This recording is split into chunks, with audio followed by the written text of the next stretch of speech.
କୌଣସି ଚାଷୀ ଦେଶୀ କୁକୁଡ଼ା ଚାଷ ଆରମ୍ଭ କରିବାକୁ ଚାହୁଁଥିଲେ 1ରୁ 1.5 କେଜି ଓଜନର କୁକୁଡ଼ା କିଣନ୍ତୁ, କାରଣ ଏହି କୁକୁଡ଼ାଙ୍କୁ ରଖିବାର 20ରୁ 25 ଦିନ ଭିତରେ ସେମାନେ ଅଣ୍ଡା ଦେବା ଆରମ୍ଭ କରିଦିଅନ୍ତି। 10ଟି ମାଇ କୁକୁଡ଼ା ପାଇଁ ଗୋଟିଏ ଗଞ୍ଜା ରଖନ୍ତୁ। ବାଉଁଶ ବତା ବ୍ୟବହାର କରି ଅତି କମ୍ ଖର୍ଚ୍ଚରେ କୁକୁଡ଼ା ଘର ତିଆରି କରାଯାଇପାରିବ। କୁକୁଡ଼ା ଘରର ଉଚ୍ଚତା 7ରୁ 8 ଫୁଟ ରଖନ୍ତୁ ଓ ସେଥିରେ 2-3ଟି ଝରକା ରଖିବା ଉଚିତ।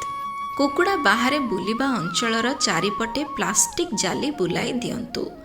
ଏହାଦ୍ୱାରା କୁକୁଡ଼ା ବେଶୀ ଦୂରକୁ ଯାଇପାରିବନି କି ସାପ ଏବଂ ଅନ୍ୟ ଜୀବ କୁକୁଡ଼ା ଚିଆଁକୁ ମାରି ଖାଇବାର ଆଶଙ୍କା ରହିବ ନାହିଁ। କୁକୁଡ଼ାଙ୍କୁ ଖାଇବା ପାଇଁ ଖୁଦ, ମକାଗୁଣ୍ଡ, ମାଛଦାନା ସହ ଘରର ବଳକା ଖାଦ୍ୟ ବି ଦେଇପାରିବେ।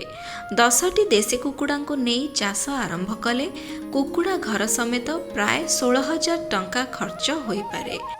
ତେବେ 6 ମାସ କୁକୁଡ଼ା ଚାଷ ପରେ ସେଥିରୁ 35ରୁ 40,000 ଟଙ୍କା ରୋଜଗାର କରିହେବ। କୁକୁଡ଼ା ଚାଷ ଆରମ୍ଭ କରିବା ପୂର୍ବରୁ ଆପଣଙ୍କ ଅଞ୍ଚଳର ଅତିରିକ୍ତ ପ୍ରାଣୀ ଚିକିତ୍ସକ କିମ୍ବା ଗୋଷ୍ଠୀ ପ୍ରାଣୀ ଚିକିତ୍ସା ଅଧିକାରୀଙ୍କ ଠାରୁ ଏ ସମ୍ପର୍କିତ ସରକାରୀ ଯୋଜନା, ସବସିଡି ଓ ଟୀକାକରଣ ବିଷୟରେ ଜାଣି ନିଅନ୍ତୁ।